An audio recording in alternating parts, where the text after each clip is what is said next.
Hello, student. Once again, welcome to our online English classes. English with Shirgavi sir. Today, we are going to discuss one essay of A.G. Gardner on saying please. Before we start to our essay, let us know about A.G. Gardner, his career and work. Full name Alfred George Gardner was an English journalist, editor and author. Alfred George Gardner हे एक इंग्रजी पत्रकार, संपादक आणि लेखक होते. Alpha the plough is the pen name of Gardner. Gardner यांनी Alpha the plough या टोपण नावाने लिखाण केलेलं आहे. He is one of the world's famous essayist. जगातल्या प्रसिद्ध निबंधकारांपैकी ते एक होते. His essay shows that he is very highly cultured person. त्याचे निबंध आणि विषय असे दर्शवतात की ते अत्यंत उच्च सुसंस्कृत लेखक होते. The pillars of society, pebbles on the life of George Cadbury, many furrows and the leaves in the wind are some of his best known writings. त्याची काही महत्त्वाची अशी लिखाणं आहेत. त्या लिखाणामध्ये pillars of society, pebbles on the life of George Cadbury, many furrows and leaves in the wind हे सगळ्यात महत्त्वाची लिखाणं आहेत. इन दिस प्रेझेंट एस्से या प्रस्तुत निबंधामध्ये A.G. Gardener highlights. A.G. Gardener यांनी अधोरेखित केलेलं आहे. काय अधोरेखित केलेलं आहे? ऑन सेईंग प्लीज हा एसे कशाविषयी आहे? तर कशाविषयी आहे पहा. The importance of politeness and courtesy in our social and day to day life. आपल्या सामाजिक आणि दैनंदिन जीवनामध्ये विनम्रपणा आणि आपुलकी किती महत्त्वाची आहे हे त्यांनी एका उदाहरणाच्याद्वारे, प्रसंगाच्याद्वारे अधोरेखित केलेलं आहे. The essay talks about. हा निबंध बोलतो. Civility is always greeted respectfully in all places. नागरिकता ही प्रत्येक ठिकाणी विनम्रपणे वागवली जाते, मग ते ठिकाण कोणतंही असू दे. The words like please and thank you can change the approach or way of our life. आपल्या जीवनामध्ये जर आपल्यासोबत प्लीज आणि थँक्यू असे शब्द असतील तर जीवनाकडं बघण्याचा जो दृष्टिकोन आहे, ॲप्रोच आहे, तो बदलू शकतो. The use of these polite words make our life sweet. A.G. Gardner असं म्हणतात की आपल्या जीवनामध्ये प्लीज, थँक्यू असे विनम्रतापूर्वक शब्द असलं तर आपले जीवन हे गोड बनू शकतं. Good manners are valuable in life. Bad manners are not a legal offence. A.G. Gardner पुढे सांगतात की सदवर्तन हे आयुष्यामध्ये अत्यंत महत्त्वाचं आहे, ते मौल्यवान आहे. आणि दुसऱ्या बाजूला जे कुवर्तन आहे, वाईट वर्तन आहे, हा जरी कायदेशीर गुन्हा नसला तरीसुद्धा त्याचा विपरीत परिणाम हा माणसाच्या जीवनावरती होऊ शकतो. While bad manners make the life repulsive and difficult to live on. जरी तो कायदेशीर गुन्हा नसला तरी ते वाईट वर्तनामुळं त्याचा विपरीत परिणाम आपल्या जीवनशैलीवरती, जीवनमानावरती होऊ शकतो.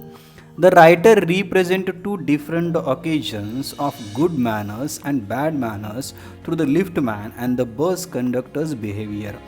याच निबंधामध्ये A.G. गार्डनर यांनी दोन प्रसंग आपल्या डोळ्यासमोर उभे केलेले आहेत. एक सदवर्तन, चांगलं वर्तन आणि वाईट वर्तन लिफ्टमॅन आणि कंडक्टर याच्या रूपानं.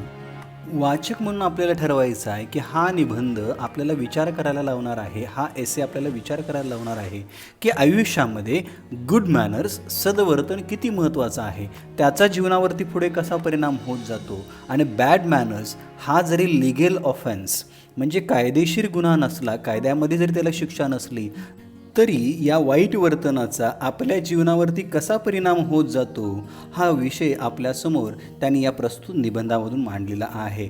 Before we proceed to our topic or essay, let us turns towards character, setting, theme and message of the present essay. There are 3 main characters in this essay. First, liftman working as a liftman from city office. City office या ठिकाणी लिफ्टमॅनचं काम करणारा हा एक liftman आहे. Bus conductor, a polite speaker, pleasant personality and helpful.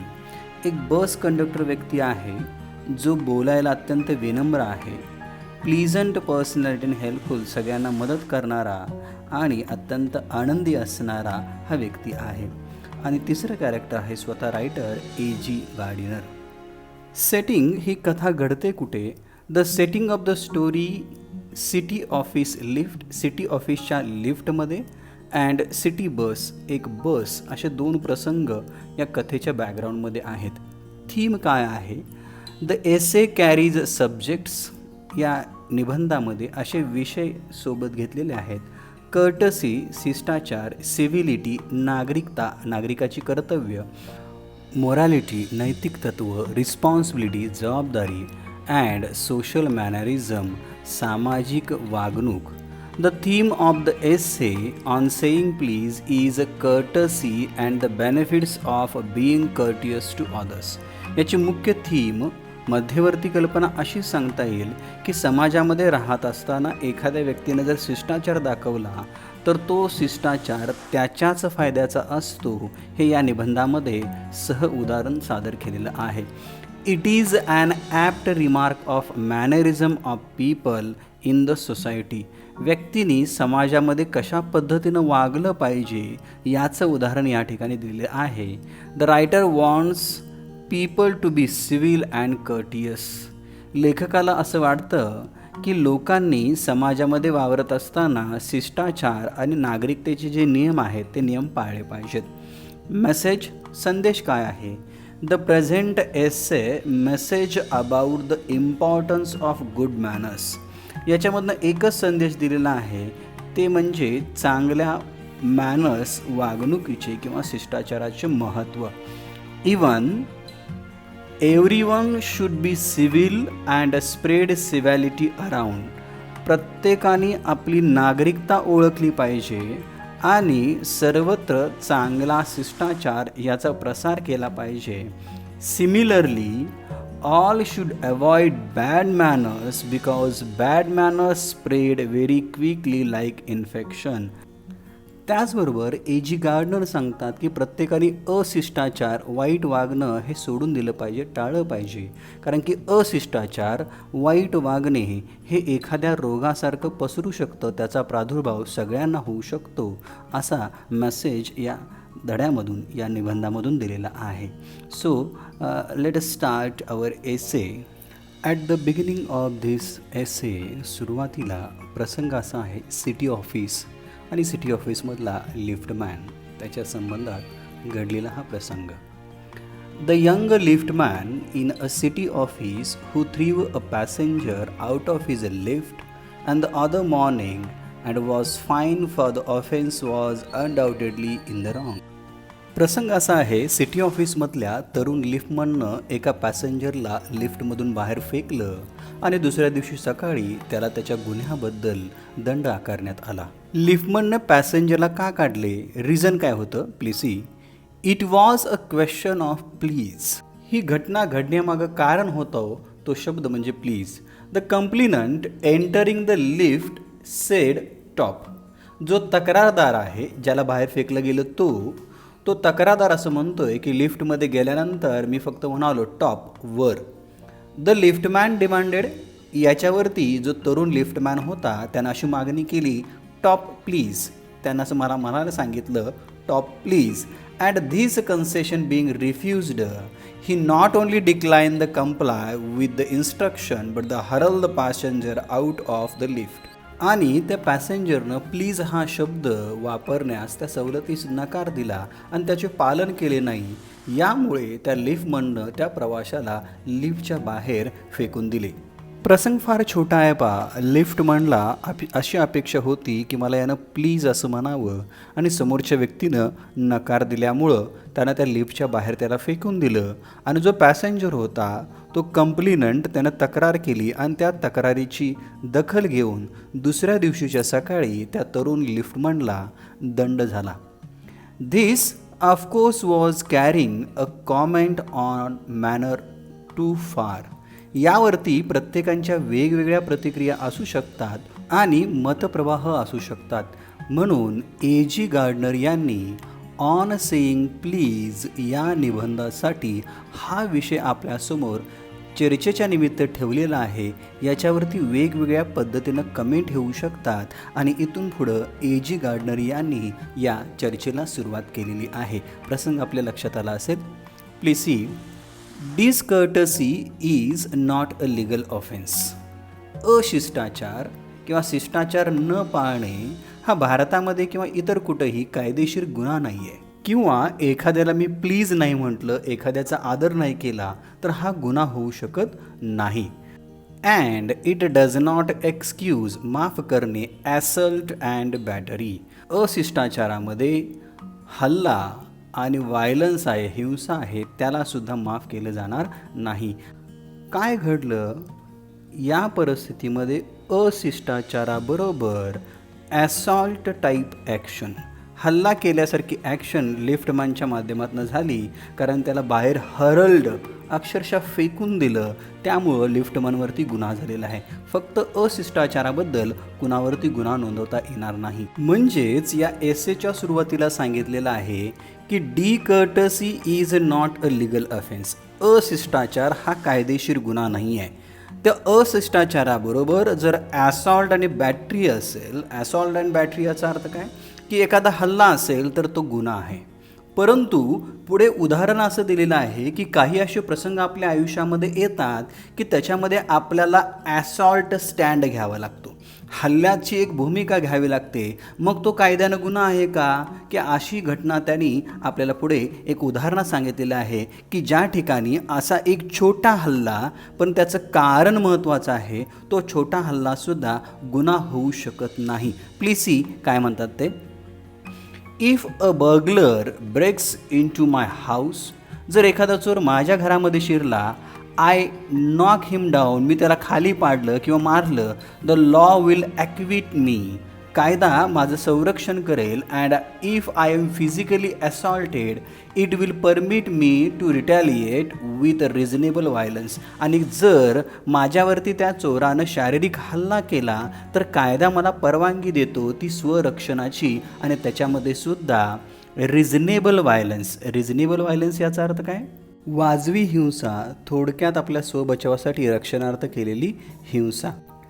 It does because the burglar and my assailant have broken a quite definite commands of the law. हे घडलं कशामुळं? तो चोर असेल किंवा हल्लेखोर असेल, याने निश्चितच कायद्याच्या ज्या आज्ञा आहेत त्या आज्ञांचं पालन केलेलं नाही आहे. But no legal system could attempt to legislate against a bad manners. परंतु कोणतीही अशी यंत्रणा नाही आहे, कोणतीही अशी कायदे पद्धती नाही आहे जी अशिष्टाचाराबद्दल शिक्षा करू शकते. दुसऱ्या बाजूला सांगितलेलं आहे ऑर कुड sanction the use of violence, किंवा एखाद्या गुन्ह्यासाठी, हिंसाचारासाठी मंजुरी देणे against something which it does not itself recognize as a legally punishable offense. जसं कोणतीही कायदा यंत्रणा अशिष्टाचाराबद्दल दंड करू शकत नाही, तशीच कोणतीही कायद्याची यंत्रणा इतका माफक हिंसाचाराला परवानगी देऊ शकत नाही, किंवा एवढा हिंसाचार केला, रिजनेबल हिंसाचार जर केला तर तो गुन्हा नाही आहे असं म्हणू शकत नाही. आता मूळ प्रसंगाकडे येऊया.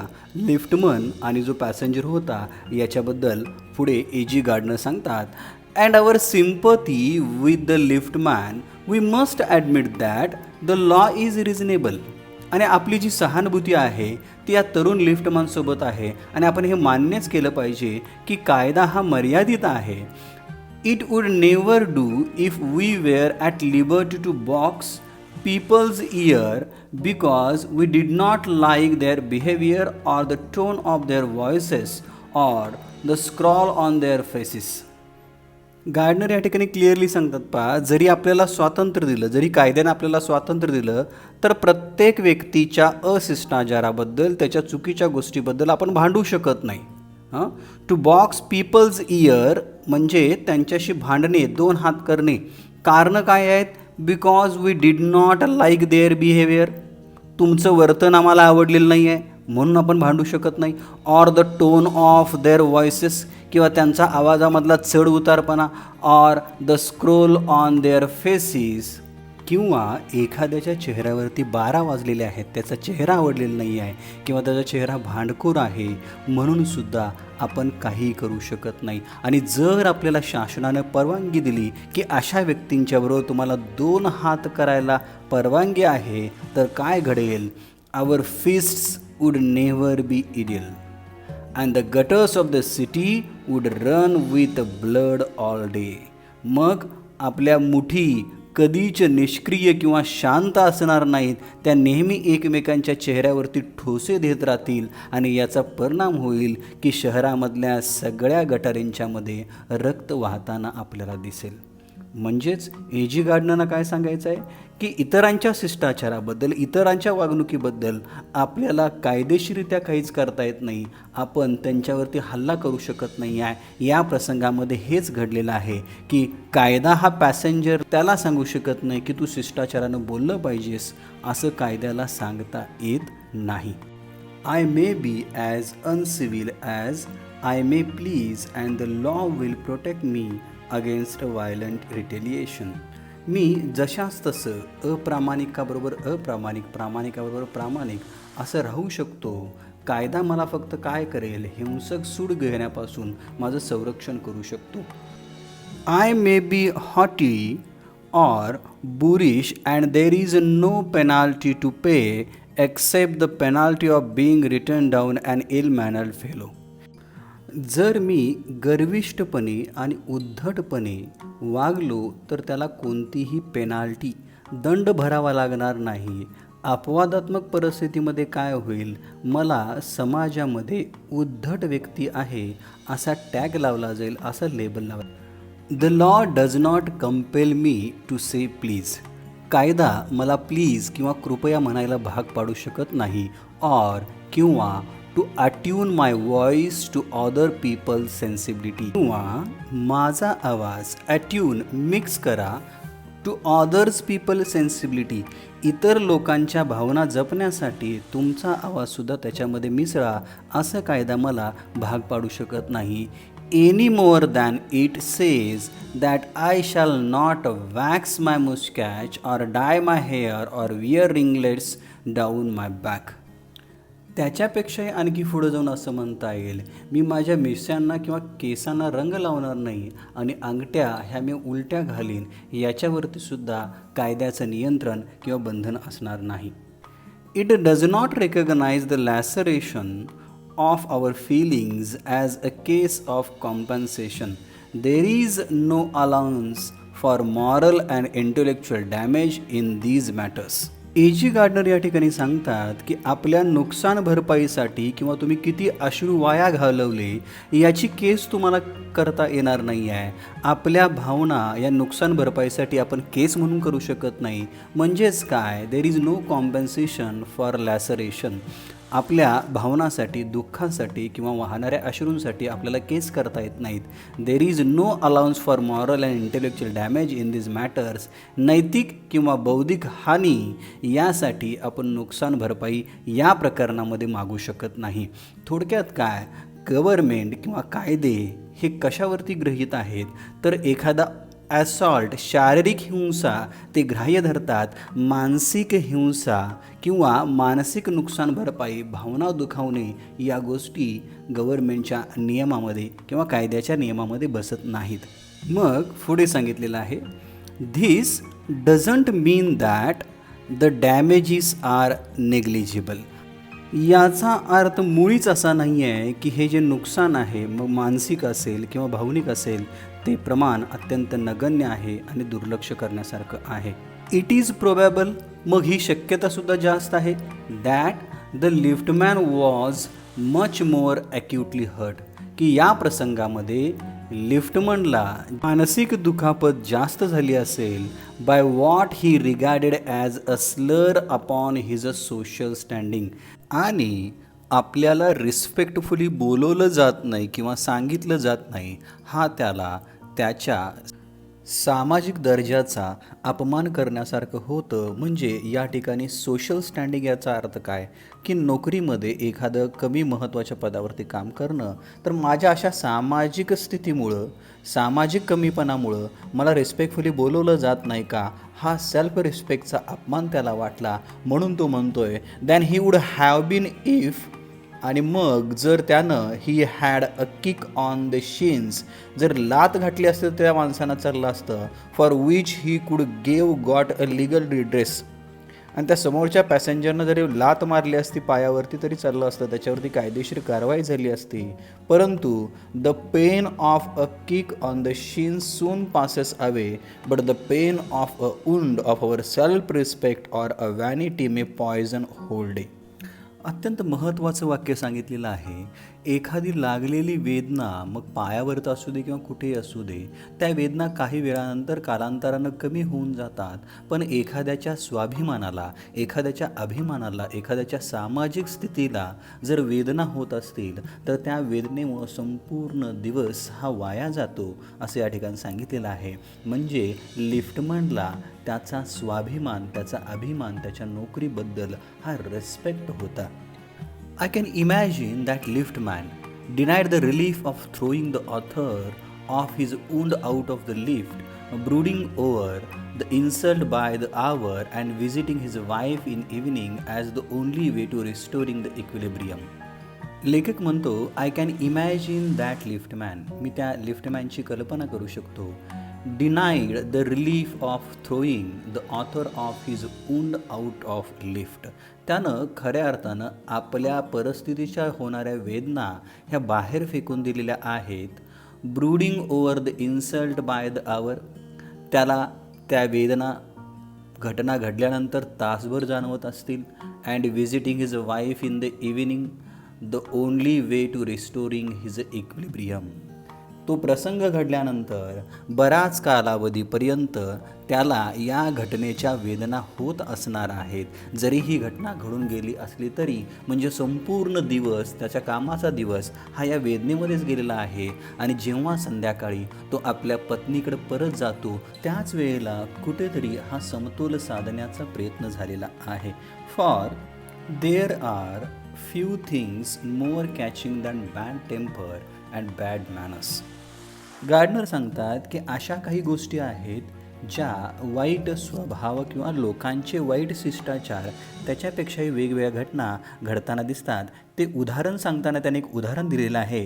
Wien sir Anthony Absolute bullied Captain Absolute, the latter went out and bullied his man Fag, where upon Fag went out downstairs and kicked the page boy. तर आणखीन एक एक्झाम्पल देतात. याच्यामध्ये 4 पात्र आहे. सर अँथोनी ॲब्सोल्यूट, दुसरं आहे captain absolute, तिसरा आहे फॅग, हा सर्वंट नोकर आहे, आणि चौथा आहे पेज बॉय. आता यांच्यामधली ही मालिका सांगितलेली आहे की अशिष्टाचार हा कसा घडत जातो. हा जो विनोदी प्रसंग आहे तो शेरडियन या लेखकाच्या द रायव्हल या 1775 साली प्रसिद्ध झालेल्या विनोदी कथेमधला हा एक भाग आहे. आणि या कथेमधील ही त्यांची अशिष्टाचाराची, चुकीच्या पद्धतीनं बोलण्याची चेन ऑफ रिॲक्शन दाखवलेली आहे. सर अँथोनी ॲब्सोल्यूट आपल्या मुलाला म्हणजे कॅप्टन ॲब्सोल्यूटला रागावतात. तो राग कॅप्टन ॲब्सोल्यूट आपल्या नोकराच्या मुलावरती फॅगवरती काढतो. तो त्याला रागावतो. फॅग हा पुढे जाऊन बाहेर जो पेज बॉय आहे त्या पेज बॉयला किक, लात मारतो. ही चेन ऑफ रिॲक्शन आहे. ही चेन ऑफ रिॲक्शनचा आधार घेऊन लेखक या ठिकाणी सांगतात की प्रोबॅबली शक्यता आहे the man who said top to the liftman, जो मनुष्य पॅसेंजर लिफ्टमध्ये आलेला होता त्यानं फक्त टॉप असं म्हटलं, त्याच्या बाबतीत सुद्धा ही शक्यता आहे की अशी काहीतरी चेन ऑफ रिॲक्शन घडली असेल. was really getting back on his employer who had not said good morning to him because he himself had been handpicked at the breakfast, his wife to whom the cook been insolent because the housemaid had answered her back. कदाचित ही chain of reaction अशी झाली असेल. ही जी chain of reaction आहे ती आपण reverse मोडमध्ये जर बघितली तर हाऊसमेड, घरामधली जी नोकरानी आहे ती कुकबरोबर जेवण बनवल्याबरोबर उद्धट वागले असेल, तो किंवा ती जी कुक आहे ती कामगाराच्या बायकोबरोबर उद्धटपणे वागली असेल आणि त्याचा राग ब्रेकफास्टवरती झाला असेल. ब्रेकफास्ट हा त्या कामगारानं एम्प्लॉयानं नोकरदारानं व्यवस्थित झाला नसेल, परत तो ऑफिसमध्ये गेल्यानंतर आपल्या मालकाला गुड मॉर्निंग म्हणाला नसेल, मालकानं तो राग साहेबावरती काढला असेल आणि तो साहेब म्हणजेच पॅसेंजर आणि पॅसेंजरनं तो राग परत लिफ्टमनवरती काढला असेल, अशी ही जी चेन ऑफ रिॲक्शन आहे याचा परिणाम काय झालेला होता हे आपण उदाहरण बघितलेलं आहे. We infect the world with our ill humours. आपल्या चुकीच्या बोलण्यानं वागण्यामुळं आपण संपूर्ण जगाला प्रदूषित करू शकतो. Bad manners probably do more to poison a stream of general life than all the crimes in the calendar. आपले जे वाईट वर्तन आहे हे वाईट वर्तन आपल्या सर्वसाधारण आयुष्यामध्ये हे विष कालवण्याचं काम करतं आणि आपला संपूर्ण दिवस संपूर्ण तो महिना हा वाईट पद्धतीनं जाऊ शकतो. कॅलेंडरचा अर्थ जेवढे काही गुन्हे आहेत त्या गुन्ह्यांच्यापेक्षा वेगळा किंवा भयंकर हा गुन्हा. For one wife who gets a black eye from an otherwise good-natured husband, there are 100 who live a life of martyrdom under the shadow of morose temper. So एखादा व्यक्ती नित्यनियमाने आपल्या पत्नीला मारझोड करत असतो, ती स्त्री ती महिला दररोज एक प्रकारचं हौतात्म्य पत्करत आहे अशा वातावरणामध्ये राहत असते. But all the same the law cannot become a guardian of our private manners. ह्या सगळ्या गोष्टी एकसारख्या आहेत की कायदा हा आपल्या खाजगी जीवनामध्ये पालकत्वाची भूमिका पार पाडू शकत नाही किंवा मॉनिटरिंग करू शकत नाही, आपल्याला मार्गदर्शन करू शकत नाही. No decalogue could cover vast area of offenses and no court could administer a law which govern our social civilities, our speech, the tilt of our eyebrows and our all moods and manners. A.G. Gardner या ठिकाणी कायद्याला काही बंधनं आहेत, तशी धर्मामध्ये सुद्धा डिकॅलॉग याचा अर्थ बायबलमधली जी 10 तत्त्वं आहेत, मग कोणताही कायदा असू दे किंवा एखाद्या धर्माची तत्त्वं असू देत, ही तत्त्वं त्यांच्या त्यांच्या मर्यादेमध्ये आहेत. सामाजिक व्यवस्था कशी असली पाहिजे, आपण कशा पद्धतीनं बोललं पाहिजे किंवा आपण एखाद्यावरती भुवई उंचावणे, आपल्या मूड्स आणि मॅनर्स याच्यावरती कुणालाही नियंत्रण ठेवणे हे तेवढंच अवघड आहे. म्हणजे या सगळ्या व्यक्ती आपल्या खाजगी शिष्टाचार असेल, बोलणं असेल, चेहऱ्यावरील हावभाव असेल किंवा आपले मूड्स आणि वागणूक असतील, ह्या सगळ्या प्रायव्हेट मॅनर्स आपल्या खाजगी शिष्टाचारामध्ये येतात. याच्यावरती कोणत्याही कायद्याचं किंवा धर्माचं नियंत्रण असू शकत नाही. असू शकतं ते फक्त स्वतःचं. But though we are bound to endorse the verdict against the liftman, most people will have a certain sympathy with him. असं असून सुद्धा लिफ्टमॅनच्या बाबतीमध्ये, त्याच्या निकालाच्या बाबतीमध्ये आपण त्याच्या समर्थनात उभं राहू शकतो आणि आपल्यापैकी काही जण त्याचा सहानुभूतीपूर्वक विचार करू शकतात. Please see the first line. While it is true that there is no law that compel us to say please.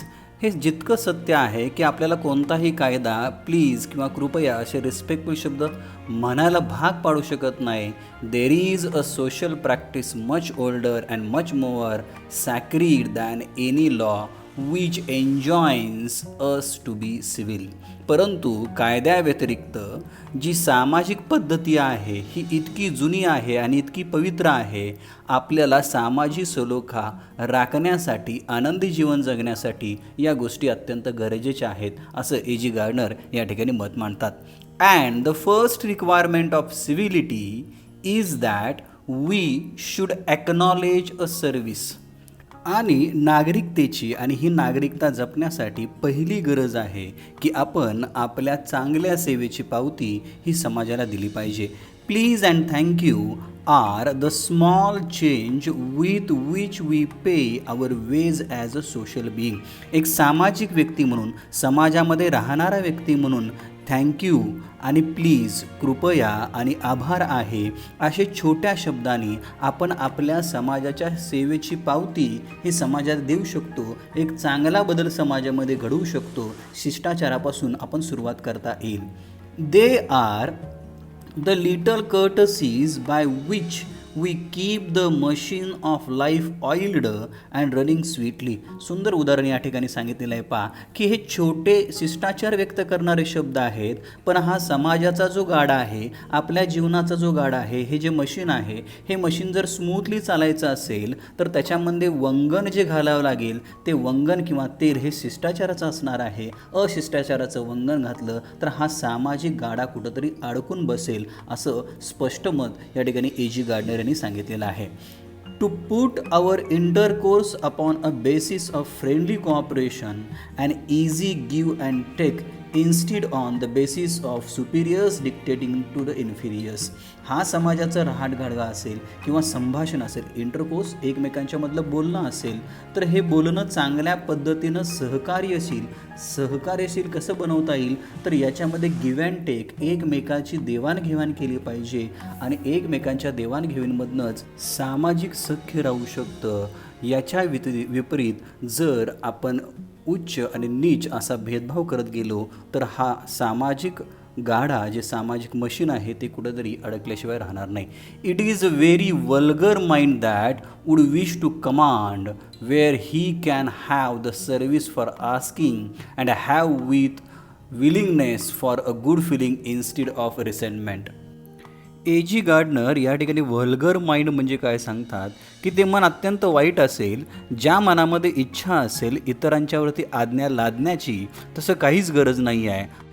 एखाद्याला आज्ञा करणाऱ्या मनाऐवजी जर आपण एखाद्याला विनंती करत असू तर ते चांगलं आहे. एखाद्याबद्दल मनामध्ये राग धरण्यापेक्षा त्याच्याबद्दल चांगल्या भावना मनामध्ये कधीही असतात आणि त्या समाजामध्ये पोषक ठरतात. या प्रसंगानंतर ए.जी. गार्डनर आपल्यासमोर आणखीन एक उदाहरण देतात, ते म्हणजे त्यांच्या प्रवासातील कंडक्टर. त्याची वैशिष्ट्य सांगताना ते सांगतात की कंडक्टरचं जे बोलणं आहे, जे वागणं आहे किंवा त्याचा समाजामधला जो शिष्टाचार आहे तो अत्यंत विनम्र आहे आणि जो लिफ्टमॅनच्या बरोबर विपरीत होता. या कंडक्टरच्या स्वभावामुळे त्याच्या व्यवसायामध्ये निर्माण झालेली शिष्टाचाराची एक चेन खरोखरच वाखाणण्याजोगी आहे, नोंद घेण्याजोगी आहे. ते म्हणतात, I should like to feature in this connection my friend the polite conductor. या संदर्भातच माझा एक मित्र आहे जो विनम्र आहे, conductor.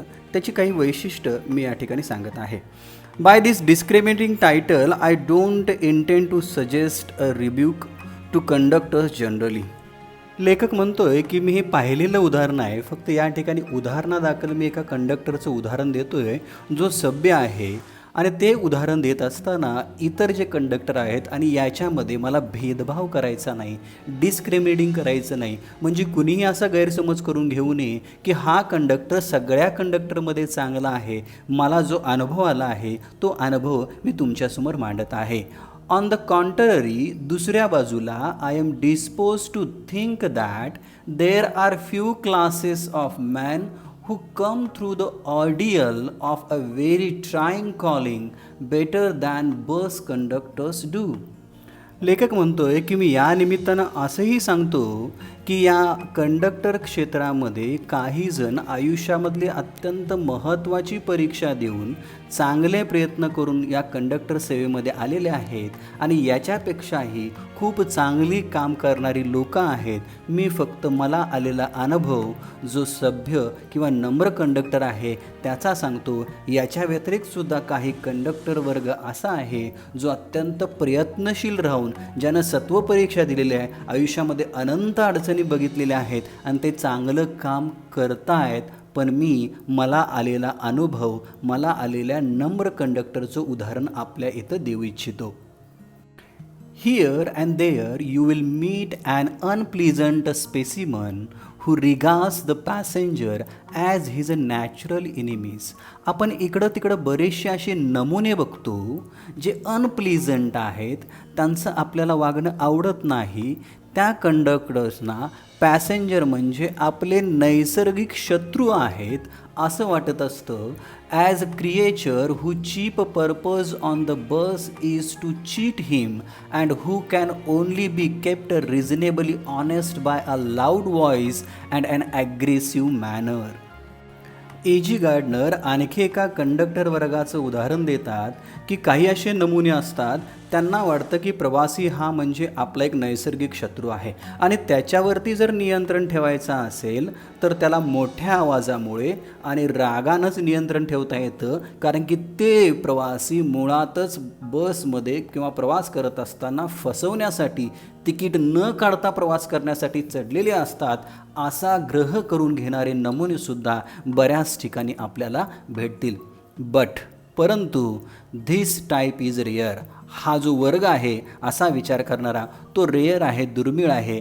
Rarer than it use to be. असे अनप्लीझंट नमुने, नको असणारे कंडक्टर्स हे दुर्मिळ आहेत, पण ते कुठंतरी आपल्याला दिसतात असं लेखक गार्डनर या ठिकाणी म्हणतात. I fancy the public owes much to the underground railway company.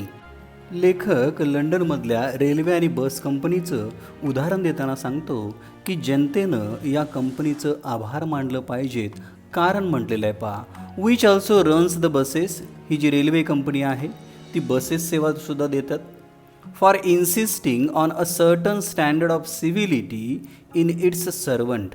आणि ही बस किंवा रेल्वे सेवा आपल्या बस कंडक्टर्सना किंवा कंडक्टर्सना नागरिकता आणि शिष्टाचाराचे धडेसुद्धा देत असते. Taking care that standard is observed. आणि ही कंपनी जे बस कंडक्टर आहेत किंवा रेल्वेमध्ये जे कंडक्टर आहेत त्यांना नागरिकांशी कशा पद्धतीनं बोललं पाहिजे आणि त्यांची काळजी घेतली पाहिजे याचे धडे देतात. त्यामुळं लंडनमधल्या नागरिकांनी ही जी अंडरग्राऊंड रेल्वे कंपनी आहे आणि बस कंपनी आहे याचे ऋण मानले पाहिजेत, आभार मानले पाहिजेत. In doing this, it is not only makes things pleasant for the traveling public, but performs an important social service. अशा विनम्र सेवेमुळे प्रवास फक्त आनंददायीच होत नाही, तर एक सामाजिक सेवासुद्धा, सामाजिक कार्यसुद्धा पार पाडले जाते, हे महत्त्वाचे आहे. It is not therefore with any feeling of unfriendliness to conductors as a class that I pay a tribute to a particular member of that class. लेखक या ठिकाणी पुन्हा सांगतात की मी एखाद्याचं चांगुलपणा सांगतोय याचा अर्थ इतर काही कंडक्टर वर्ग वाईट आहे असं नाही आहे, हे सगळेच चांगल्या पद्धतीनं काम करतात असं ते म्हणतात.